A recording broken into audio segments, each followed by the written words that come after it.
உலகமெல்லாம் சுற்றுகிறார், மணிப்பூருக்கு வரமாட்டார். அவருடைய பிரைவேட் செக்ரட்டரி கேட்கிறார், எல்லா நாட்டுக்கும் போயிட்டோமா, இன்னும் எந்த நாடு பாக்கி இருக்குன்னு கேட்கிறார். அவருடைய பிரைவேட் செக்ரட்டரி சொல்லுகிறார், இன்னி சுடுகாடு மட்டும்தான் பாக்கி இருக்கிறது, அங்கேதான் போக வேண்டும். அண்ணாமலை என்கிற ஒரு அறவை காட்டும் பேர் வழி அவர் சொல்லுகிறார், அப்படி ஒரு திட்டமே ஒன்றிய அரசிடமில்லை. ஸ்டாலின் ஏன் முந்திக் கொண்டு சர்வகட்சி கூட்டத்தை கூட்டுகிறார். 880 பேர் பங்கு கொள்ளக்கூடிய ஒரு புதிய பாராளுமன்ற கட்டிடத்தை சென்ட்ரல் விஸ்தா என்கிற பெயரால் நீங்கள் கட்டியது எதற்காக? ஜக்கி வாசுதேவன் ஒரு மனைவியை கொண்டவன், மலையை சூறையாடியவன், சுற்றுச்சூழலுக்கு எதிரானவன், 15 பெண்களுக்கு பாலியல் வன்புணர்வு செய்கிற ஒருவன் சிவராத்திரி கொண்டாடுகிறான். அவனே சிவனை மாதிரி ஆடுகிறான். இதில் யார் கலந்து கொள்கிறார்? இந்தியாவினுடைய உள்துறை அமைச்சர் கலந்து கொள்கிறார். என்னிடத்தில் இன்றைக்கு செய்தியாளர் கேட்டார், 5 கட்சி கலந்து கொள்ளவில்லை. அது ஒன்றும் பொருட்டில்லை, அந்த 5 கட்சியை 4 மினி பஸ்ஸில் சேர்த்து விட்டுருக்கான்.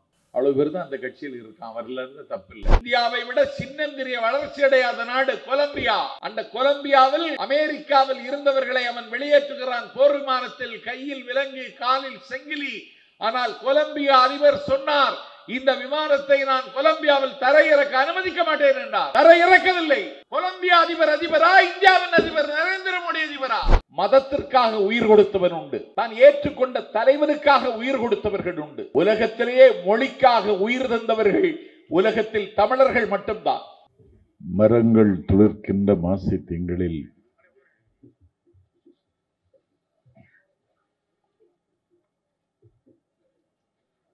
கழகத்தின் இளைஞரணியின் சார்பில்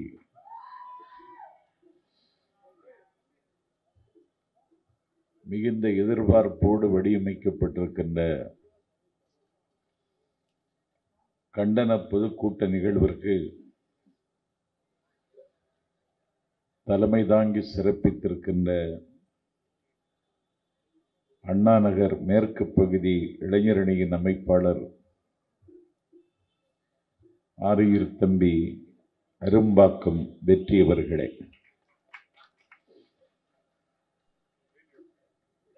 இந்த முத்தான நிகழ்ச்சிக்கு வித்தாக விழுந்திருக்கின்ற 105வது வட்டக்கழகத்தின் செயலாளர் அதியமான், மாவட்ட கழகத்தின் இளைஞரணி அமைப்பாளர் எங்கிருந்து வருகிறாய், எப்போது வருகிறாய் என்று என்னை தொடர்ந்து தொலைபேசியில் தொடர்பு கொண்டு என்னுடைய பயணத்தை விரைவுபடுத்தி தந்திருக்கின்ற என்னுடைய ஆரியூர் தம்பி பிரகாஷ், 105வது வட்ட செயலாளர் ஈரா பொன்னுரங்கம், 106வது வட்ட செயலாளர் நவீந்திரகுமார், 106வது வட்ட செயலாளர் மகேஷ் ராஜா, 107வது வட்ட செயலாளர் கருணாநிதி, 107வது வட்ட செயலாளர் VM சிவா, முன்னாள் பகுதி கழகத்தின் இளைஞரணி அமைப்பாளர் செல்வகுமார், வந்தவர்களை வரவேற்று மகிழ்ந்திருக்கிற குட்டி என்ற சுப்பிரமணி,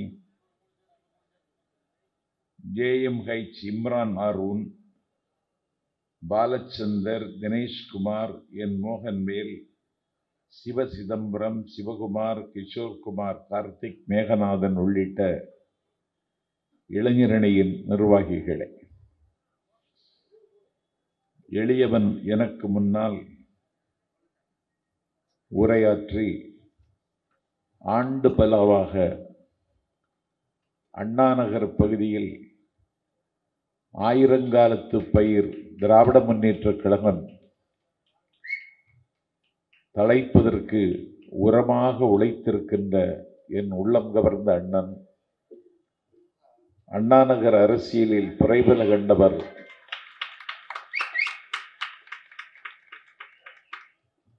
மாநகராட்சி ஆளுங்கட்சியினுடைய தலைவர், நாடும் ஏடும் போற்றுகின்ற அண்ணன் ராமலிங்கம் அவர்களே, பூத்து வருகின்ற புதிய தலைமுறை சொற்பொழிவாளர்களில் ஒருவரான தமிழிசையினுடைய மருமகன் ஜெய குமரேஷ் அவர்களே, அண்ணாநகர் தெற்கு பகுதி இளைஞரணி துணை அமைப்பாளர்கள் நன்றி உரை ஆற்ற காத்திருக்கின்ற ஜெயராமன் வி ஸ்ரீதர் அவர்களே, தலைநகர் சென்னைக்கு நீண்ட தொலைவில் இருந்து பயணித்து வந்த என்னை இன்றைக்கு வரவேற்று உங்கள் வாசலுக்கு என்னை அழைத்து வந்திருக்கிற என் உயிரினும் ஓப்பான தம்பி, இங்கு இவனை நான் பெறவே என்ன தவம் செய்து விட்டேன் என்று நான் நினைத்து நெகிழுகிற என்னுடைய ஆரியூர் தம்பி காரைக்குடி சுப்பிரமணியம் அவர்களே, நிகழ்ச்சி நிரலில் யாரை தொடுப்பது யாரை விடுப்பது என்று நான் மயங்கி போகிற அளவிற்கு பாலில் படு நெய்யாய் விறகில் தீயாய் வியாபித்து கிடக்கின்ற கழகத்தின் மாணவர்களே, உரையாற்ற வேண்டிய கடமை இருந்தாலும் நான் நீண்ட நேரம் உரையாற்ற வேண்டும் என்று கருதி தன்னுடைய நேரத்தை எனக்காக விட்டு தந்திருக்கின்ற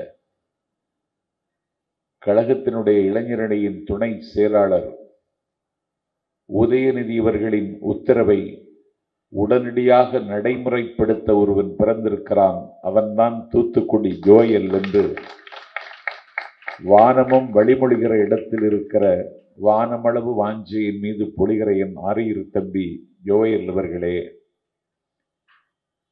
ஜனநாயகத்திற்கு உப்பாகவும் சர்க்கரையாகவும் இருக்கின்ற ஏடுகளின் ஊடகங்களின் பெருமைக்குரிய நிருபர்களே, கழகத்தின் பல்வேறு பொறுப்புகளை அலங்கரிக்கின்ற தலகர்த்தர்களே, பால் நினைந்து ஊட்டுகிற என் பரிவுள்ள தாய்மார்களே, மாற்றான் தோட்டத்தில் மணக்கும் மல்லிகைகளே, எந்த சொல்லை உச்சரித்தால் மொட்டு மலருமோ, எந்த சொல்லை உச்சரித்தால்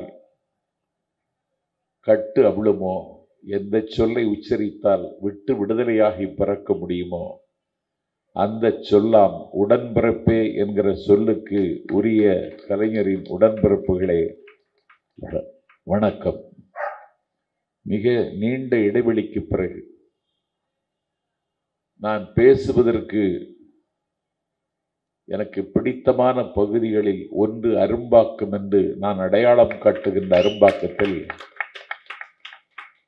கழகத்தின் இளைஞரணியின் சார்பில் தம்பி வெற்றி அவர்களினுடைய தலைமையில் நடைபெற்றுக் கொண்டிருக்கிற இந்த கண்டன பொதுக்கூட்டத்தில் கலந்து கொண்டு கடமையாற்றுகின்ற வாய்ப்பை எனக்கு தந்திருக்கின்ற மாவட்ட இளைஞரணி அமைப்பாளர் மாசற்ற தம்பி பிரகாஷ் அவர்களுக்கும், நிகழ்ச்சியை தலைமை தாங்கி நடத்தி கொண்டிருக்கின்ற நெஞ்சம் கவர்ந்த தம்பி வெற்றி அவர்களுக்கும், வெற்றியும் பிரகாஷும் எடுத்திருக்கிற இந்த அற்புதமான முயற்சிக்கு அரண் அமைத்து தந்திருக்கின்ற கழகத்தின் பல்வேறு பொறுப்புகளை அலங்கரிக்கின்ற சிப்பாய்களுக்கும் என் உள்ளத்தில் இருந்து ஊறி வருகிற நன்றி உணர்ச்சியை காணிக்கையாக்குவதில் நான் மிகுந்த மகிழ்ச்சி அடைகின்றேன்.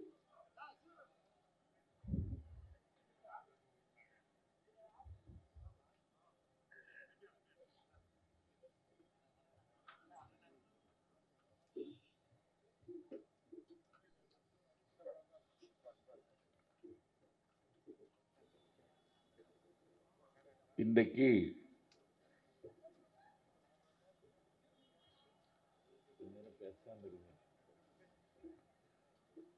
இது ஒரு முக்கியமான காலகட்டம். தமிழின மீட்பு வரலாற்றில் ஒரு புதிய அத்தியாயத்திற்கு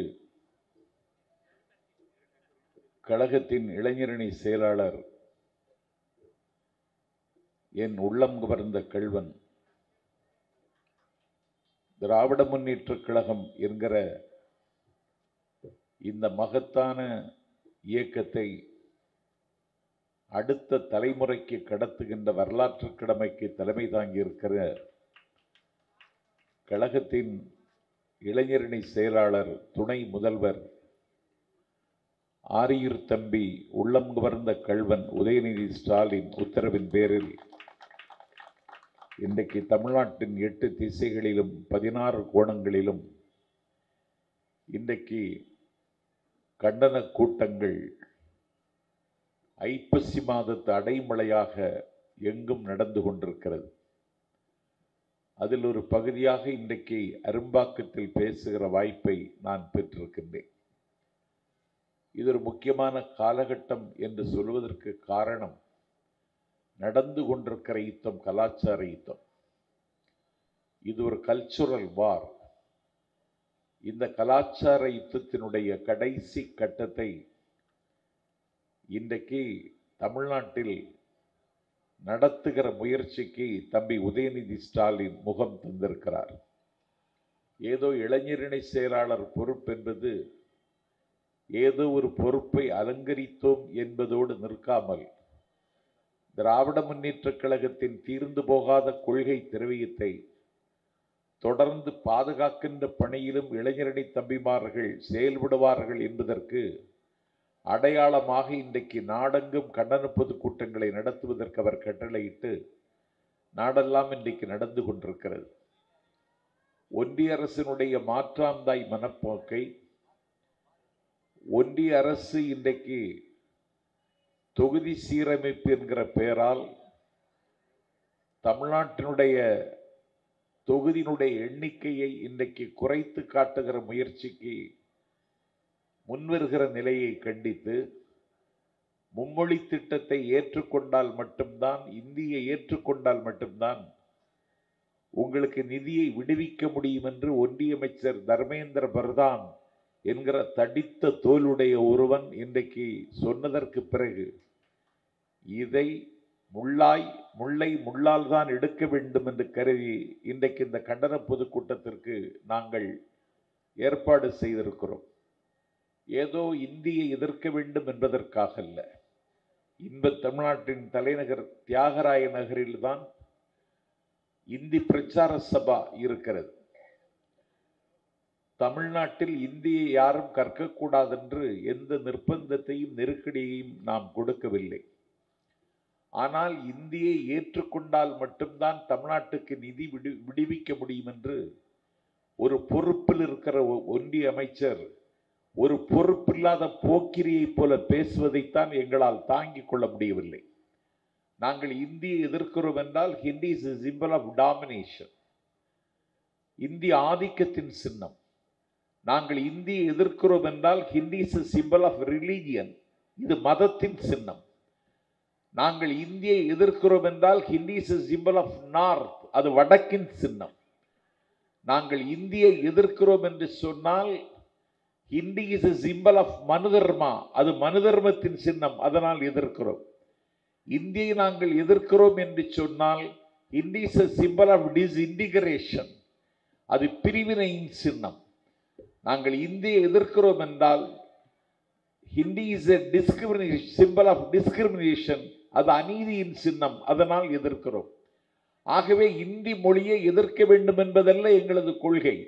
இந்தியை திணிக்காதே என்பதுதான் எங்களினுடைய அணுகுமுறை. 1937 உயர்வர உயர்நிலம் உடையவன் எவனவன், மயர்வர மதிநலம் அருளினன் எவனவன் என்று நாக்குக்குள் நுழையாத நம்மாழ்வார் பாசுரத்துக்கு இந்த நாட்டில் வியாக்கியானம் செய்த சக்கரவர்த்தி திருமகன் ராஜகோபாலாச்சாரியார், இந்தியாவினுடைய கடைசி கவர்னர் ஜெனரல், கல்கத்தாவில் ஆளுநராக இருந்த காலத்தில் தங்கத்தாலான கைத்தடி அவருக்கு பரிசாக கொடுக்கப்பட்ட பொழுது அந்த கைத்தடியை கவர்னர் பதவியை விட்டு விலகி வருகிற பொழுது கல்கத்தா கவர்னர் மாளிகையில் வைத்துவிட்டு தந்த சக்கரவர்த்தி ராஜகோபாலாச்சாரி 1938 125 பள்ளிகளில் இந்தியை கட்டாய பாடமாக்கினார். தடி கொண்டு பலர் தலையில் அடித்ததை போல, இடி வந்து இதயத்தில் விழுந்து துடித்ததை போல துடித்து போன தந்தை பெரியாரும் அண்ணாவும் அன்றைக்கே சக்கரவர்த்தி ராஜகோபாலாச்சாரியார்களுடைய இந்த ஆணையை எதிர்த்து தமிழ்நாட்டில் அன்றைக்கு ஒரு போரை தொடுத்தார்கள். அந்த போரை இன்றைக்கும் நாம் நடத்த வேண்டிய நிலைமைக்கு நாம் தள்ளப்பட்டிருக்கிறோம் என்பதுதான் துரதிர்ஷ்டவசமானது. அந்த இந்தியை எதிர்க்கிறோம் என்கிற பெயரால் இன்னொரு பண்பாட்டு படையெடுப்புக்கு அவர்கள் அகரம் எழுதுகிறார்கள். இந்தியை நாங்கள் எதிர்க்கிறோம் என்று சொல்லுகிற நிலையில் இந்த இன்ப தமிழ்நாட்டில் இந்தியை கொண்டு வருவதன் மூலம் இன்றைக்கு நாக்குக்கும் வாக்குக்கும் கட்டுப்படாத வடமொழி என்று சொல்லக்கூடிய சான்ஸ்கிரிட்டை திணிப்பதற்கு முயற்சிக்கிறார்கள். இந்தியாவில் வெறும் 24,000 பேர் மட்டுமே பேசுகிற ஒரு மொழிக்கு இந்தியாவில் 18 பல்கலைக்கழகங்கள் இருக்கின்றன. நாங்கள் சம்பத் கேட்கிறேன், 24,000 பேர் மட்டுமே பேசுகிற ஒரு மொழிக்கு 18 பல்கலைக்கழகங்கள் இருக்கின்றன. 2014 இருந்து இன்றைக்கு வரையிலும் 2465 கோடி ரூபாயை இன்றைக்கு சமஸ்கிருதத்திற்கு ஒதுக்கி இருக்கிறார்கள். சமஸ்கிருதம் நல்ல மொழிதான். அதிலேதான் காளிதாசனுடைய சாகுந்தலம் இருக்கிறது. சமஸ்கிருதம் நல்ல மொழிதான். அதிலேதான் ஆதிசந்திர பகவத்பாதரின் சங்கர விஜயம் இருக்கிறது. அதிலேதான் லலிதா சகஸ்ரநாமம் இருக்கிறது. அதிலேதான் வேதம் இருக்கிறது. அதிலேதான் உபநிடதம் இருக்கிறது. அது ஒரு கிளாசிக்கல் லாங்குவேஜ் என்பதிலே எங்களுக்கு இருவேறு கருத்துக்கு இடமில்லை. ஆனால் கோவில் கருவறையில் குடியிருக்கிற ஒரு மொழி, மக்கள் மன்றத்தில் பேசப்படாத ஒரு மொழிக்கு 2,465 கோடி ரூபாய் ஒதுக்குவாய். ஆனால் உலகத்தில் இருக்கிற மொழிகளில் கோன்மையும் மேன்மையும் நன்மையும் வன்மையும் உள்ள ஒரு செம்மொழிக்கு 11 அலகுகள் இருக்குமானால் அந்த 11 அலகுகளும் என்ற ஒரே மொழி எங்கள் உயர்தனி செம்மொழிக்கு நீ வெறும் 167 கோடி ரூபாய் ஒதுக்குவாய் என்றால் இது என்ன நியாயம் என்று நாங்கள் கேட்கிறோம். இதை எதிர்த்துத்தான் 1938 தாளமுத்தி சிறைச்சாலையில் இறந்தான். இதை எதிர்த்துத்தான் இன்றைக்கு நடராஜன் இறந்தான். 1938 அன்றைக்கு இந்திய ஆதிக்கத்தை எதிர்த்து தமிழ்நாட்டில் ஒரு போர் நடைபெற்றது. துறையூரில் இருந்து பட்டுக்கோட்டை அழகிரி தலைவர் கலைஞருக்கு ஆதர்சமாக இருந்தவர். இன்னும் சொல்ல போனால் எங்களுக்கு திராவிட நாடு கிடைக்குமானால் இவன்தான் அன்றைக்கு முப்படைக்கு தலைமை தாங்குவான் என்று பெரியாரால் கொண்டாடப்பட்ட பட்டுக்கோட்டை அழகிரி துறையூரில் இருந்து தலைநகர் சென்னை வரை இளைஞர் துடிக்கின்றார். தமிழின் நிலை எண்ணி இளைஞர் அடைகின்ற கேடுபறார். இங்கு விளையாட வேண்டாமை ஆள வந்தார். வாழ்வின் களை நீக்குக கூவாய் கருங்குயிலே, பாலோடு நேர்தமிழும் பைந்தமிழ் மாக்களும் ஆளோடு வேறென்றறிந்திருந்தும் ஆள வந்தார் மேலோடு பேசி விடுவரேல் அவ்வாட்சி சாலோடு நீர் என்று கூடுவாய் கருங்குயிலே என்று துறையூரில் இருந்து சென்னை வரையிலும் 93 பொதுக்கூட்டங்களை நடத்தி அன்றைக்கு நடையாய் நடந்து வந்தான் பட்டுக்கோட்டை அழகிரிசாமி என்பது தமிழ்நாட்டினுடைய இனமான வரலாறு. மீண்டும் நடப்போம். மீண்டும் அப்படி ஒரு தேவை வந்தால் நாங்கள் அந்த ஆயுதத்தையும் கையில் எடுப்போம். இப்பொழுது இந்தியை திணிக்க வேண்டிய அவசியம் என்ன வந்தது? இதனால் உனக்கு என்ன லாபம்? நான் ரயிலில் வந்து இறங்குகிறேன். எழும்பூர் சந்திப்பில் காலை 6 மணிக்கு. எழும்பூர் சந்திப்பிற்கு எதிரே இருக்கிற ஒரு கடையில் எனக்கு தேவையான காலை நாளிதழ்களை எல்லாம் வாங்கிவிட்டேன். வாங்கிவிட்டு எவ்வளவு ரூபாய் என்று கேட்டேன். அவர் 121 ரூபாய் என்று சொன்னார். ஆனந்த விகடன் வாங்கினேன், குங்குமம் வாங்கினேன், எல்லா நாளிதழ்களும் வாங்கினேன். 121 ரூபாய். என்னுடைய பாக்கெட்டில் 2 500 ரூபாய் நோட்டு, ஒரு 200 ரூபாய் நோட்டும் இருந்தது. அந்த 200 ரூபாயை எடுத்து கொடுத்து விட்டு மீதியை வாங்கி கொண்டு நான் ஆட்டோ பிடித்து நான் தங்குகிற விடுதிக்கு வந்துவிட்டேன். தங்கும் விடுதிக்கு வந்ததற்கு பிறகு ஆட்டோக்காரரிடத்தில் எவ்வளவு என்று கேட்டபொழுது அவர் 180 ரூபாய் என்று சொன்னார். அதை கொடுப்பதற்கு அந்த 500 ரூபாயை எடுக்க எத்தனிக்கிறேன். அந்த ரூபாயை காணவில்லை. கையில் வேறு காசு இல்லை. நான் ஒரு பரபரப்பும் ஒரு பதட்டமும் என்னை பற்றி கொள்கிறது. அந்த ஆட்டோ ஓட்டுநரிடத்தில் சொன்னேன், நான் செய்தித்தாள் வாங்கிய கடைக்கு மீண்டும் என்னை கொண்டு விடுங்கள். என்னுடைய பாக்கெட்டில் இருந்த ரூபாயை நான் அங்கே தொலைத்து விட்டேன் என்று கருதுகிறேன் என்று. என் பெருமைக்குரியவர்களே, நான் மீண்டும் அந்த கடைக்கு வருகிறேன். தேடுகிறேன் அந்த ரூபாயை, காணவில்லை. கடைக்காரர் என்னை அடையாளம் கண்டுகொண்டு நீங்கள் தானே பேப்பர் வாங்கி கொண்டு போனீர்கள், என்ன தேடுகிறீர்கள் என்று கேட்டார். நான் 2 500 ரூபாய் நோட்டை தொலைத்து விட்டேன், 200 ரூபாய் எடுக்கிற சாக்கில் அது கீழே விழுந்திருக்கலாம், அதை தேடுவதற்காகத்தான் நான் வந்தேன் என்று சொன்ன பொழுது, அதற்கு பிறகு இங்கே யாரும் வரவில்லை, யாரும் எடுப்பதற்கும் வாய்ப்பில்லை என்று அந்த கடைக்காரர் சொன்னார். ஆனாலும் ஒரு பதட்டத்தோடு அந்த ரூபாய் எங்காவது கீழே கிடக்கிறதா என்று தேடுகிறேன். அப்பொழுது ஒரு கழுதை அந்த 500 ரூபாய் நோட்டை தின்று கொண்டிருக்கிறது. 500 ரூபாய் நோட்டினுடைய நுனி அந்த கழுதையினுடைய வாயில் என் கண்ணுக்கு தெரிகிறது. நான் அந்த கழுதையிடத்தில் கேட்டேன், இந்த 500 ரூபாய் நோட்டை தின்பதால் கழுதையே உனக்கு என்ன லாபம் என்று கேட்டேன். கழுதை இதுவரைக்கும் பதில் சொல்லவில்லை. இந்தியை திணிக்கிற இந்த கழுதைகளும் எங்கள் கேள்விக்கு எந்த பதிலும் இதுவரைக்கும் சொல்லவில்லை. ஒரு மொழியை திணிப்பதன் மூலம் ஒரு பன்முகத்தன்மை உள்ள ஒரு மிகப்பெரிய நாட்டில் அந்த பன்முகத்தன்மைக்கு மிகப்பெரிய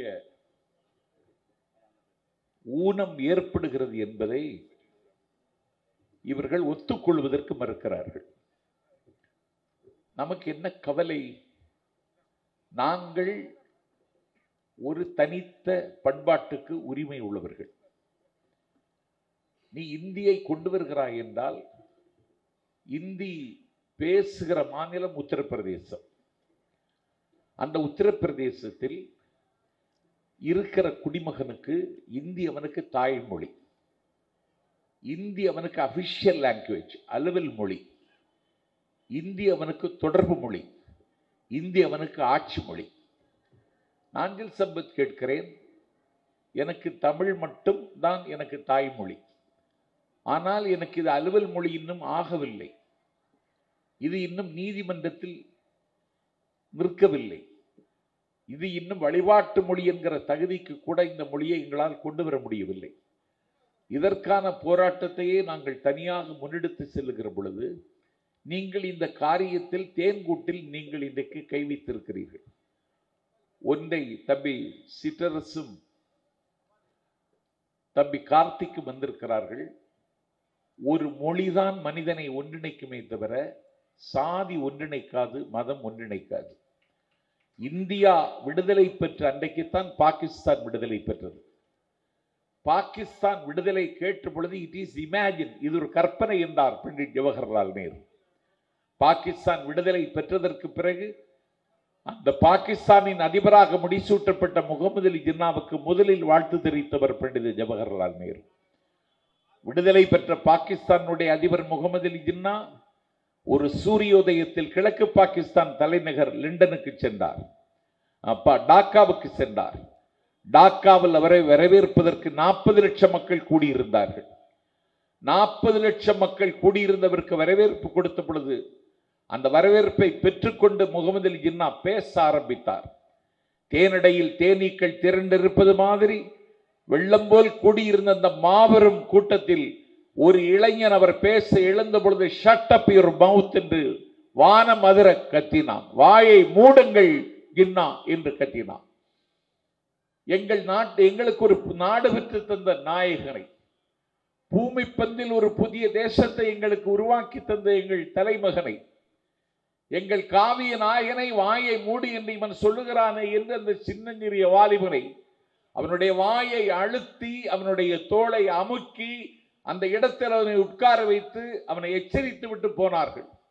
மீண்டும் ஜின்னா பேச ஆரம்பித்தார். அந்த இளைஞன் திமிர் எழுந்தான். திமிர் எழுந்து விட்டு சொன்னான், வாயாடுவதாக இருந்தால் எங்கள் வங்க மொழியில் வாயாடு, உருது மொழியில் பேசுவதை நான் ஒத்துக்கொள்ள முடியாது என்று அந்த இளைஞன் அன்றைக்கு வான மதுர கத்தினான். அவனை குண்டுக்கட்டாக தூக்கி வெளியில் தூக்கி வீசி எறிந்தார்கள். அன்றைக்கு வெளியே தூக்கி வீசி எறியப்பட்டவன் தான் வங்காளதேசம் என்ற நாட்டுக்கு அதிபராக இன்றைக்கு முஜிபுர் ரஹ்மான் என்கிற பெயரால் முடிசூட்டப்பட்டார். ஆகவே வங்காளதேசம், கிழக்கு பாகிஸ்தான் வங்காளதேசமாக மாறியதென்றால் மொழி காரணம். ஜெர்மனியை திணித்தான் ஹிட்லர், யூகோஸ்லேவியா என்கிற நாடு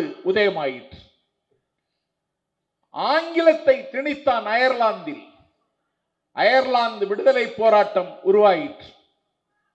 ஆகவே மொழியை திணித்தால் இந்த பூமி பந்தில் பல அதிர்வுகளும் ஆச்சரியங்களும் நடக்கும்.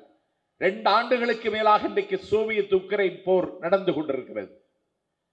இந்த போரை கட்டுப்படுத்தவும் மட்டுப்படுத்தவும் எந்த வல்லரசும் முன்வரவில்லை. ஆனால் உக்ரைன் அந்த போரில் எத்தனையோ ஆயிரம் மக்களை அவர்கள் இழந்ததற்கு பிறகும், லட்சக்கணக்கான மக்கள் அகதியாக புலம்பெயர்ந்ததற்கு பிறகும் உக்ரைன் அதிபர் செலன்ஸ்கி இன்றைக்கு அமெரிக்காவினுடைய அதிபர் டொனால்டு ட்ரம்ப்லோடு விவாதம் செய்து அந்த விவாதத்தில் இருந்து வெளியேறியதற்கு பிறகும் உக்ரைனின் போராட்டம் இன்றைக்கும் உக்கிரமாக இருக்கிறது என்றால் உக்ரைனில் ரஷ்ய மொழியை திணித்ததுதான் காரணம் என்பது வரலாறு. ஆகவே இதற்கு என்ன அவசரம்? இப்போது ஏன் செய்கிறீர்கள்? அன்றைக்கு அறிஞர் அண்ணா இருந்தார், அன்றைக்கு தந்தை பெரியார் இருந்தார். அவர்கள் சிறைக்கு சென்றார்கள், ஆயிரக்கணக்கான மக்களை அணிதிரட்டினார்கள். எனக்கு தெரிந்து மதத்திற்காக உயிர் கொடுத்தவன் உண்டு, தான் ஏற்றுக்கொண்ட தலைவனுக்காக உயிர் கொடுத்தவர்கள் உண்டு. உலகத்திலேயே மொழிக்காக உயிர் தந்தவர்கள் உலகத்தில் தமிழர்கள் மட்டும்தான். 1938 தாளமுத்துவும் நடராஜனும் உயிர் பலியானான் என்றால் 1965 இரண்டாவது கட்ட மொழிப்போரில் கங்கா ஜலத்தை கொண்டு அம்பாளை அபிஷேகம் செய்து மகிழ்வதைப் போல தன்னுடைய தேகத்திற்கு தானே பெட்ரோலை ஊற்றி தானே தன்னுடைய தேகத்திற்கு தீயை பற்ற வைத்து பற்றி பிடித்து எரிகிற தீ ஜுவாலை விட்டு கொழுந்து விட்டு எரிய, முத்து பற்கள் வெடித்து சிதற, மோகனமுடி கருகி சுருள, வறண்ட வயலை போல உடம்பு பாலம் பாலமாக வெடிக்க, உடம்பிலிருந்து தண்ணீர் ஆறாகி ஒழுக, நிற்க சக்தியற்று கீழே விழுகிற பொழுதும் அன்னை தமிழ் வாழ்க, ஆதிக்க இந்தி வீழ்க என்று மூறி முழங்கி முடிந்து போனான் கீழப்பட ஒரு சின்னசாமி.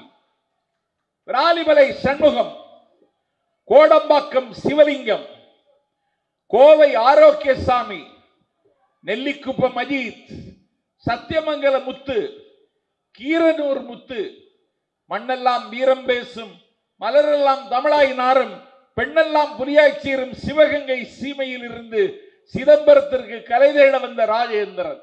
இந்தியாதிக்க எதிர்ப்பு ஊர்வலத்தில் அவன் கோஷம் போட்டுக் கொண்டு போன பொழுது காக்கி சட்டை அணிந்த கனதர்மான்கள் துப்பாக்கியை குறிபார்த்த பொழுது உன் ஆசை தீர சுடு என்று தன்னுடைய மார்பகத்தில் குண்டேந்தி மரித்தான் சிவகங்கை மாணவன் ராஜேந்திரன். மயிலாடுதுறை என்கிற மாயவரத்தில் நஞ்செருந்தி செத்தான் சாரங்கபாணி. உயிரற்ற உடலோடு உடையார்பாளையத்தில் மரத்தில் தொங்கினான் வேலாயுதம். அன்னை தமிழ் காக்க அக்கினி விருதுகளை அணைத்துக் கொண்டு இவ்வளவு பேர் இன்றைக்கு உயிர் தியாகம் செய்தார்கள். ராஜாஜி அதை திரும்ப பெற்றார். 1967 இதே நாளில் அண்ணா ஆட்சிக்கு வந்தார். ஆனாலும் மாணவர்களின் போராட்டம் ஓயவில்லை. உங்களுக்கு ஒன்றை நினைவுபடுத்துகிறேன். அன்றைக்கு கோவை வேளாண்மை கல்லூரியில் மாணவர்கள் போராட்டம் நடத்தியது மட்டுமல்ல, ஒரு தமிழ் கொடியை இன்றைக்கு ஏற்றினார்கள். அண்ணா அதிர்ச்சி அடைந்தார். தமிழ்நாடு சிறப்பு சட்டமன்றத்தை கூட்டி தமிழ்நாட்டில் என்றைக்கும் இருமொழிதான் என்று அண்ணா அவர்கள் தீர்மானம் கொண்டு வந்தார்கள். அந்த அண்ணா கொண்டு வந்த இருமொழி கொள்கைக்கு எதிராக மும்மொழி கொள்கையை ஏற்றுக்கொள்ள வேண்டிய நிலைமை எங்களுக்கு வருமானால் இருமொழி கொள்கையை இந்த மண்ணிலே நிலைநிறுத்துவதற்கு மீண்டும் உயிர் தியாகம் செய்ய வேண்டிய அவசரம் எங்களுக்கு வரும் என்பதை டெல்லி ஏகாதிபத்தியத்திற்கு நான் எச்சரிக்கிறேன். ஏன் என்ன காரணம்? அப்படி சொன்னால் எங்களை அர்பன் நக்சலைட் என்கிறார்கள். அப்படி சொன்னால் எங்களை ஆன்டி இந்தியன் என்கிறார்கள். நாங்கள் அர்பன் நக்சலைட்டா? நாங்கள் திராவிட நாடு கேட்டவர்கள். பகுதிச்சேலத்தில் கேளுங்கள். 10 லட்சம் மக்களை கொண்ட லக்சம்பர்க் உலகத்தில் தனிநாடாக இருக்கும் பொழுது, சின்னஞ்சிறிய ஜப்பானும் சீர்கெட்ட பர்மாவும் உலகத்தில் தனிநாடாக இருக்கும் பொழுது, தக்கான பீடபூமிக்கு தெற்கே 9 சாம்ராஜ்யங்களை வைத்து கட்டி ஆண்ட நாங்கள் நாடு கேட்க கூடாதா என்று நாடு கேட்ட பொழுது, நாடு கேட்டால் நாக்கு துண்டிக்கப்படும், நாடு கடத்தப்படுவீர்கள், நாடு கேட்கிற கட்சி தடை செய்யப்படும் என்று டெல்லி ஏகாதிபத்தியம் எச்சரித்த பொழுது, கட்சியையும் காப்பாற்ற வேண்டும், கழகத்தையும் காப்பாற்ற வேண்டும், உயிரினும் மேலான கழக தொண்டர்களை காப்பாற்ற வேண்டும் என்று கருதிய அண்ணா அப்பொழுது சிறையில் இருக்கிறார். காங்கிரஸ் கட்சியின் கடைசி பண்டிதர். நைனிட்டால் சிறையில் 10 ஆண்டு காலம் இந்த தேசத்தின் விடுதலைக்கு தவம் இருந்த தங்கமகன் நேரு டெல்லியில் இருந்து அண்ணாவிற்கு அழைப்பு விடுத்தார். இந்தியாவின் மீது சீனா படையெடுக்கிறது, நான் இந்தியாவை பாதுகாப்பதற்கு போராடுகிறேன். தெற்கில் இருந்து ஒரு குரல் வருகிறது, திராவிட நாடு என்று. திராவிட நாடு கோரிக்கை வைத்திருக்கிற அண்ணா அவர்களை, உங்கள் கோரிக்கையை திரும்ப பெறுங்கள். நீங்கள் யாரிடத்தில் நாடு கேட்கப் போகிறீர்கள்? வீடு இருந்தால் தான் ஓடு மாற்ற முடியும், சுவர் இருந்தால் தான் சித்திரம் தீட்ட முடியும், மலர் இருந்தால் தான் மனத்தை நுகர முடியும், நாடு இருந்தால் தான் பிரிவினை கேட்க முடியும். நாட்டு பிரிவினை என்னிடத்தில் கேட்கப் போகிறீர்களா, செஞ்சீன அதிபரிடம் கேட்கப் போகிறீர்களா என்று நேரு கேட்டார். வேலூர் வெஞ்சிரையில் இருந்து வெளியே வந்த அண்ணா, அடைந்தால் திராவிட நாடு, இல்லையில் சுடுகாடு என்று இரத்தத்தில் கையெழுத்து போட்டு திமுகவில் ஒப்படைத்துக் கொண்ட தொண்டனை எப்படி சமாதானம் செய்வது என்று சொன்ன அண்ணா அன்றைக்கு திராவிட நாடு கோரிக்கையை கண்ணீரோடு அன்றைக்கு கைவிடும் பொழுது சொன்னார், திராவிட நாடு கோரிக்கையை கைவிடுகிறேன், அந்த கோரிக்கைக்கான காரணங்கள் இன்னும் இருக்கின்றன என்று. உன்னுடைய நாட்டுக்காக எங்கள் திராவிட நாடு கோரிக்கை கைவிட்ட இயக்கம் இந்த இயக்கம், இதை நீ அர்பன் நக்சலைட் என்று பேசுகிறாய். இந்திரா காந்தியினுடைய சோசியலிச திட்டங்களை நடைமுறைப்படுத்திய கட்சி திமுக. நீ இந்த கட்சியை குறை சொல்லுகிறாய். இந்தியா பாகிஸ்தான் யுத்தம் வந்த பொழுது அன்னை இந்திரா இந்தியாவின் பிரதமர் ஆசனத்தில் உட்கார்ந்திருந்த பொழுது என்னுடைய கையில் காசு இல்லை, இந்த போரை நான் எப்படி எதிர்கொள்ளப் போகிறேன் என்று இந்திரா சொன்ன பொழுது, மாநிலங்கள் நிதி திரட்டி தர வேண்டும் என்று கேட்ட பொழுது, இந்தியாவில் 6 கோடி ரூபாய் அதிகமாக நிதி திரட்டி தந்த தலைவர் தமிழ்நாட்டின் முதலமைச்சர் கலைஞர் என்ற பெருமை எங்களுக்கு உண்டு. நாங்கள் எதிலே குறை வைத்தோம்? நீ ராணுவத்திற்கு ஆள் எடுக்கிறாய், என் தம்பி மகன் வரவில்லையா? நீ ஏர்போர்ட்ஸுக்கு ஆள் எடுக்கிறாய், எங்கள் குடும்பத்து பிள்ளை எந்த அணிவகுப்பில் வந்து நிற்கவில்லையா? நீ கப்பல் படைக்கு ஆள் எடுக்கிறாய், நான் முந்தி நீ முந்தி என்று எங்கள் வீட்டு செல்வங்கள் அங்கே வரவில்லையா? நாங்கள் எதிலே குறைவித்தோம் சொல். இந்தியா என்கிற நாட்டுக்கு தமிழர்கள் எவ்வளவு பெரிய பங்களிப்பை தர வேண்டுமோ தந்தோம். இந்தியாவினுடைய விடுதலைக்கும் நாங்கள் தந்த பங்களிப்பை வேறு எந்த மாநிலமும் தரவில்லை. ஜவஹர்லால் நேரு இந்தியாவின் விடுதலைக்கு பாடுபட்டார், காந்தி பாடுபட்டார். காந்தி குஜராத்தி மொழியில் தன்னுடைய சுயசரிதையை சிறைச்சாலையிலிருந்து எழுதி கொண்டு வெளியே வந்தார். ஆச்சாரிய கிருபலானி, வினோபாஜி இந்தியாவின் விடுதலைக்கு தவம் இருந்தார்கள். அவர்கள் வேதத்திற்கும் உபனிஷத்திற்கும் விளக்கம் எழுதி கொண்டு வெளியே வந்தார்கள். நான் கேட்கிறேன், எங்கள் தமிழன் வள்ளல் வ.உ.சி. சிறை இருந்தான், செக்கிழுத்தான். ஒரு ஆகாயமளாவிய எழுநிலை மாடத்தில் பிறந்தவன், இந்தியாவினுடைய விடுதலைக்கு போராடியவன். ஒரு பிரிட்டிஷ் ஏகாதிபத்தியத்திற்கு அவனுக்கு ஒரு அவனை முடக்க விடுவனால் பொருளாதார ரீதியாக அவனை நாம் முடக்க வேண்டும் என்று இந்த நாட்டில் சுதேசி கப்பலை அவர் கப்பலில் விட்டார். என் பெருமைக்குரியவர்களை கட்டிய மனைவியினுடைய தாலியை விட்டு இந்த கப்பலை அவர் விட்டார். அவர் இந்தியாவினுடைய விடுதலைக்கு போராடினார். நீங்கள் சிறையில் இருந்து கொண்டு உங்கள் சுயசரிதை எழுதி கொண்டிருந்தீர்கள். எங்கள் தமிழன் வ.உ.சி. கோவை சிறையில் செக்கிழுத்தான். சுப்பிரமணிய சிவம் பேசினால் சவம் எழுந்து நிற்கும் என்பார்கள். அவன் இந்தியாவினுடைய விடுதலைக்காக போராட்டத்தை நடத்தினான். இந்தியாவினுடைய விடுதலைக்கான போராட்டத்தில் ரவீந்திரநாத் டாகூரை விட கவிதை ஆயுதமாக எழுதினான் எங்கள் பாரதி. நாங்கள் எதில் குறை வைத்தோம் சொல். இன்றைக்கு என்ன குறை சொல். நீ கேட்டதையெல்லாம் தந்தோம். நாங்கள் தந்த நிதியை நீ எங்களுக்கு திருப்பி தந்தாயா? த டாக்ஸேஷன் அண்ட் டிஸ்ட்ரிபியூஷன், இயற்றல், ஈட்டல், காத்தல், காத்த வகுத்தல், அதுதான் அரசு. நீ நிதி கேட்டாய், நாங்கள் வசூலித்து தந்தோம். நிதி பகிர்வில் தமிழ்நாட்டுக்கு நியாயமான நிதியை தந்தாயா? பெரும் புயல் வீசுகிறது, பூகம்பத்தின் அதிர்வு கேட்கிறது, வானம் அறுந்து கீழே விழுகிறது, மக்கள் இடம்பெயர்கிறார்கள். தமிழ்நாடு இப்படி ஒரு மழையை சந்தித்ததில்லை. காயல்பட்டினத்தில் 90 சென்டிமீட்டர் மழை, தூத்துக்குடியிலே 100 சென்டிமீட்டர் மழை. உப்பு காற்று வீசக்கூடிய தூத்துக்குடி நகரம் முத்துக்குளிக்கிற நகரம் கடலில் மூழ்கி கிடப்பதை போல கிடக்கிறது. நாங்கள் நிதி கேட்டோம். எங்கள் முதலமைச்சர் அண்ணன் ஸ்டாலின் 476 கோடி ரூபாய் கேட்டார். அந்த வெள்ளத்தால் பாதிக்கப்பட்ட மக்களை பாதுகாப்பதற்கு தமிழ்நாட்டினுடைய சீஃப் செக்ரட்டரி 12 நாட்கள் தூத்துக்குடியிலும் நெல்லையிலும் முற்றுகையிட்டார். 476 கோடி ரூபாய் கேட்டோம், 47,000 கோடி கேட்டோம். நீ தந்தது வெறும் 276 கோடி ரூபாய். நியாயம் தானா? இதே புயல் குஜராத்தில் வீசியது, இதே புயல் குஜராத்தில் மழையை கொண்டு வந்தது. நீ என்ன செய்தாய்? தனி விமானத்தில் பறந்தாய், பாதிக்கப்பட்ட பகுதிகளை பார்வையிட்டாய். புயலால் மழையால் பாதிக்கப்பட்ட ஒவ்வொரு குஜராத்தி குடிமகனுக்கும் அவனுடைய வங்கி கணக்கில் 2 லட்சம் ரூபாய் கொடுத்தாய். நான் கேட்ட நிதியை தரவில்லை, நீ வந்து பார்க்க கூட இல்லை, ஒரு அனுதாபம் கூட தெரிவிக்கவில்லை. என்ன காரணம்? இந்தியாவில் பிஜேபி என்கிற RSS பெற்று போட்ட பிஜேபி என்கிற கள்ள குழந்தைக்கு சவாலாக இருக்கிற ஒரே கட்சி இந்தியாவில் திராவிட முன்னேற்ற கழகம் என்கிற எரிச்சல் ஆத்திரத்தில் நீ எங்களை பழி வாங்குகிறாய். நாங்கள் உங்களுக்கு ஒத்துழைக்கவில்லையா? ஒரே ஒரு ஓட்டில் அடல் பிகாரி வாஜ்பாய் சர்க்காரை 1998 ஜெயலலிதா கவிழ்த்தார். அதே அடல் பிகாரி வாஜ்பாய் மீண்டும் அதிகாரத்திற்கு வருவதற்கு திமுக அரணமைத்து தரவில்லையா? அப்போது இனித்ததா உங்களுக்கு? இப்பொழுது என்ன ஆயிற்று? ஏன் இப்படி ஒரு பிரச்சனை கிளப்புகிறீர்கள்? உள்துறை அமைச்சர் வருகிறார், தொகுதி பங்கீடு என்று சொல்லி தமிழ்நாட்டை இன்றைக்கு சிறுமைப்படுத்துவதற்கு முயற்சிக்கிறார்கள்.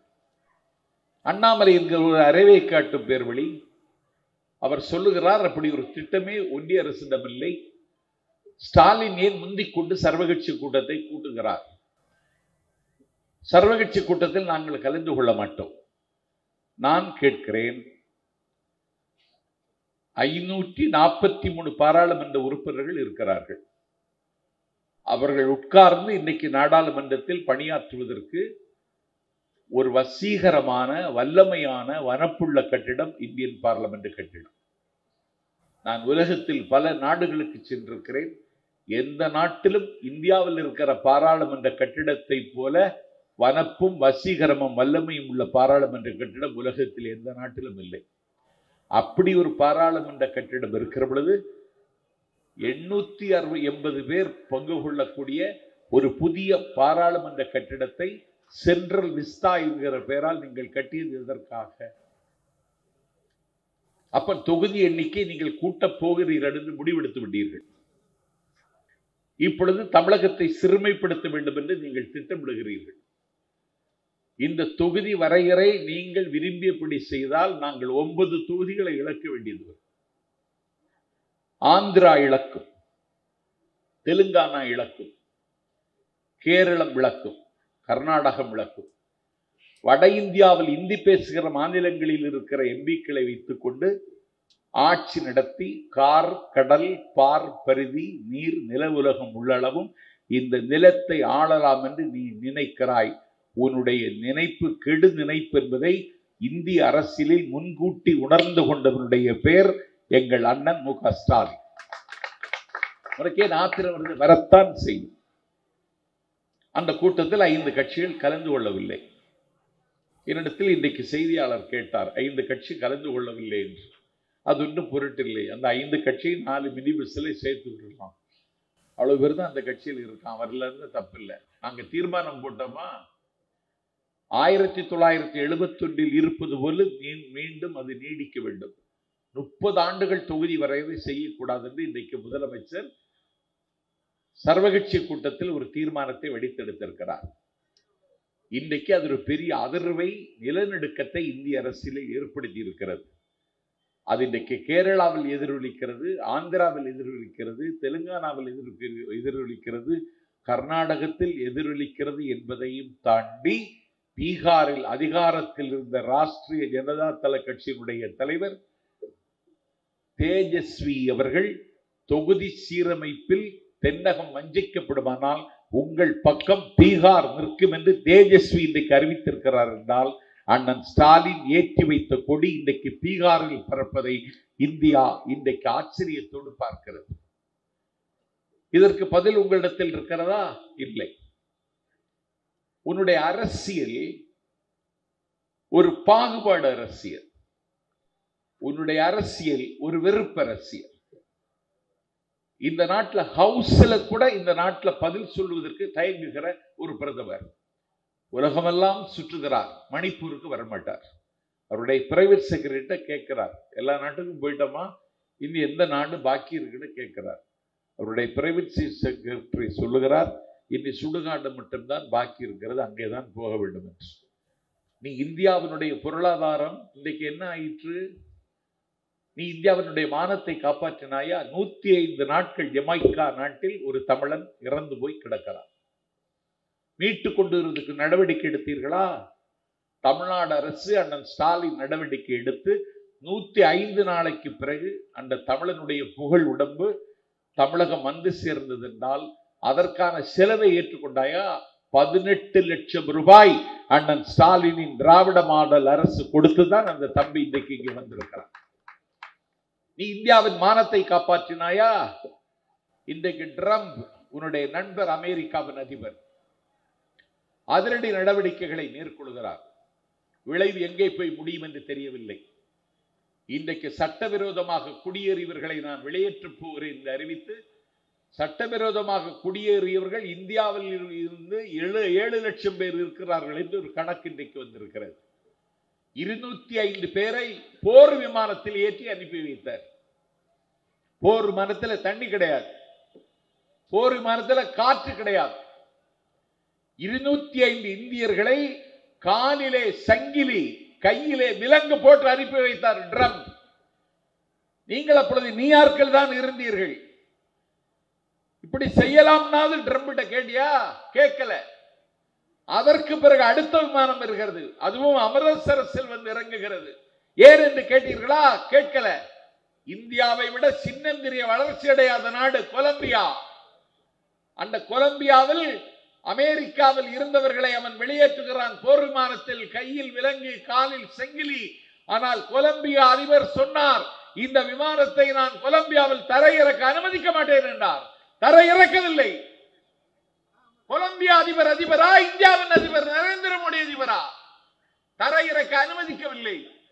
நீ கையில் விலங்கோடும் காலில் சங்கிலியோடும் எங்கள் கொலம்பியா மக்களை நீ நாடு கடத்தினால் தரையிறங்க விடமாட்டேன் அமெரிக்க போர் விமானத்தை என்று சொல்லி உன்னால் அனுப்ப முடியாவிட்டால் எங்களுடைய கொலம்பியா விமானத்தை அமெரிக்காவுக்கு அனுப்பி எங்கள் கொலம்பியர்களை மீட்போம் என்று கொலம்பியாவின் அதிபர் சொல்லுகிறார்.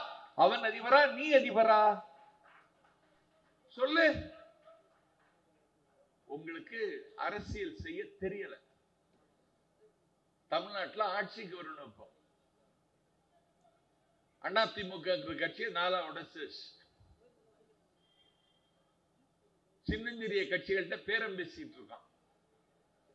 இந்தியாவுடைய உள்துறை அமைச்சர் ஒரு நிகழ்ச்சிக்கு வருகிறார். என்ன நிகழ்ச்சி? சிவராத்திரி விழா. சிவராத்திரியை தமிழர்கள் கொண்டாடுகிறார்கள். மயிலாப்பூர் கபாலீஸ்வரர் கோவிலில் விடிய விடிய சிவராத்திரி திருவிழா.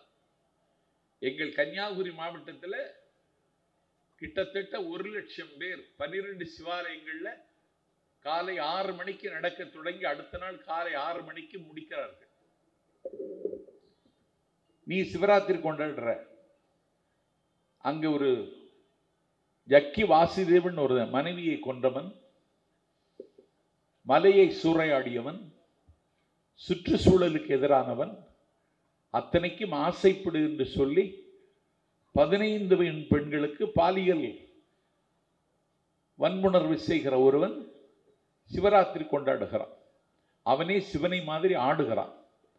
அதில் யார் கலந்து கொள்கிறார்? இந்தியாவினுடைய உள்துறை அமைச்சர் கலந்து கொள்கிறார். அதில் என்ன நடக்கிறது? வேலுமணி அந்த நிகழ்ச்சிக்கு போகிறார். அதிமுகவை உடைப்பதற்கு அங்கே என்ன கருவி கிடைக்கும் என்று அவர்கள் தேடுகிறார்கள். இப்பொழுது திமுகவின் மீது தீராத கோபம் கொண்டிருக்கிறார்கள். தமிழ்நாடு நாமக்கல் கவிஞர் மாளிகையில் தொகுதி மறுசீரமைப்புக்கு 45 கட்சி தலைவர்களை கூடி ஒரு ஜனநாயக பண்போடு முதலமைச்சர் விவாதிக்கிறார். அதை நீங்கள் திட்டமிட்டு புறக்கணிக்கிறீர்கள். இந்த நாடு ஒரு தவறான பாதைக்கு சென்று கொண்டிருக்கிறது என்று அது செய்பவர் இந்தியாவின் பிரதமராக இருந்தாலும் கேள்வி கேட்பதற்கு இந்தியாவில் ஒரு ஆண் பிள்ளை இருக்கிறான், அவன்தான் மு.க. ஸ்டாலின் என்பதை சமகால இந்தியாவில் அண்ணன் ஸ்டாலின் பதிவு செய்திருக்கிறார். இது ஒரு பக்கம். நாங்கள் முதல்வரின் பிறந்த நாளை கொண்டாடுவதற்கு என்னை போன்றவர்கள் எல்லாம் இன்றைக்கு மிகுந்த உற்சாகத்தோடு இயங்கிக் கொண்டிருக்கிற வேளையில் தம்பி உதயநிதி ஸ்டாலினில் ஒரு கடமை அவருடைய தோளில் இறக்குமதி செய்யப்பட்டிருக்கிறது. அதை அவர் செய்வதற்கு அணியமாகிவிட்டார். தம்பி உதயநிதி ஸ்டாலின் இளைஞரணி செயலாளராக பொறுப்பேற்றுக் கொண்டதற்கு பிறகு 1 லட்சம் இளைஞர்களை இளைஞரணிக்கு தர வேண்டும் என்று அண்ணன் ஸ்டாலின் கேட்டார். 1 லட்சம் இளைஞர்களை இளைஞரணியில் சேர்த்து கொடுத்தார். தமிழ்நாடு முழுவதும் பாசறை கூட்டங்கள் நடத்து என்றார். பெரியார் காலத்தில் இருந்து இன்றைக்கு வரைக்கும் இருக்கிற திராவிட இயக்க வரலாற்றை வரி எண்ணி பிடித்த நாஞ்சில் சம்பத் சொல்லுகிறேன். பெரியாரின் காலத்தில் நடக்கவில்லை, அண்ணாவின் காலத்தில் நடக்கவில்லை, கலைஞர் காலத்தில் நடக்கவில்லை, தளபதியின் காலத்தில் நடக்கவில்லை. 250 பாசறை கூட்டங்களை தம்பி உதயநிதி ஸ்டாலின் தமிழ்நாட்டில் நடத்தி காட்டினார்.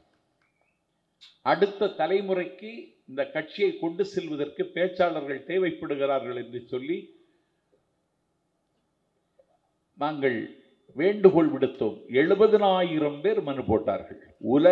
உலக வரலாற்றில் ஒரு கட்சியில் சொற்பொழிவாளர் ஆக வேண்டும் என்று ஆசைப்பட்டு 70,000 பேர் முந்தி வந்தார்கள் என்றால் இந்த வரலாற்றை திமுக எழுதியது, தம்பி உதயநிதி எழுதினார்.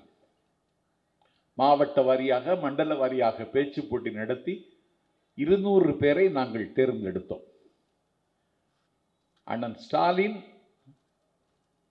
உதயநிதிக்கு ஒரு உத்தரவிட்டார். தமிழ்நாடு முழுவதும் காலம் காலமாக உழைத்தவர்கள், கைமாறு கருதாமல் கார்மிகத்தை போல கடமையாற்றியவர்கள், வீட்டுக்கும் சிறைக்கும் வித்தியாசம் தெரியாமல் உழைத்த கழகத்தின் முன்னோடிகள், அவர்களை அடையாளம் கண்டு அவர்களை பெயரை சேகரித்து மாவட்டந்தோறும் சென்று அவர்களுக்கு உதவ வேண்டும் என்று கேட்டு தமிழ்நாடு முழுவதும் அந்த கழகத்தின் மூத்த தொண்டர்களை கௌரவித்தார் தம்பி உதயநிதி ஸ்டாலின். இன்றைக்கு தமிழ்நாட்டை ஒரு விளையாட்டின் தலைநகரமாக மாற்றியிருக்கிறார். இரவு பகல் பாராமல் அவர் பணியாற்றுகிறார். இன்றைக்கு ஒரு கண்டன கூட்டத்திற்கு வடிவம் தந்து இளைஞர்களை தூண்டிவிட்டிருக்கிறார். நான் ஒன்றை சொல்வேன், நாங்கள் இதிலே பின்வாங்க மாட்டோம். முடிவு என்ன வரும், சாவு வருமானாலும் அதை சந்திப்போம். இளைஞரணி அதற்கு உத்தரவாதம் தருகிறது. பாரசீக பெரும்படை அன்றைக்கு ஸ்பார்ட்டா தேசத்தை ஆக்கிரமிக்க துடிக்கிறது. ஒரு பாரசீக கணவாயில் அவர்கள் பலர் ஸ்பார்ட்டாவை விழுங்குவதற்கு வந்து நிற்கிறார்கள். அன்னை ஸ்பார்ட்டாவின் வீரர்கள் அவர்களோடு மோதினால் உயிர் முடிந்து போகும் என்று தெரிந்தே மோதினார்கள். பாரசீக பெரும்படையின் கையில் இருந்த துப்பாக்கி ஸ்பார்ட்டா வீரர்களின் தொண்டைக்குள்ளே இறக்குமதி செய்யப்பட்டு அவர்கள் உயிரோடு அப்பொழுது புதைந்து போனார்கள். அவர்கள் சாவதற்கு முன்னால் சொன்னார், ஒரு மலையில் எழுதி வைத்தார்கள், இந்த வழியாக சொல்லக்கூடிய ஸ்பார்ட்டாவின் யாத்திரிகர்களே, நாங்கள் ஸ்பார்ட்டாவின் வீரர்கள், மரணம் வரும் என்று தெரிந்தும் சாவை சந்திக்கப் போகிறோம் என்று புரிந்தும் மரணம் நிச்சயம் என்று உறுதி செய்து கொண்டதற்கு பிறகும் எங்கள் அன்னை ஸ்பார்ட்டாவுக்காக போராடினோம்.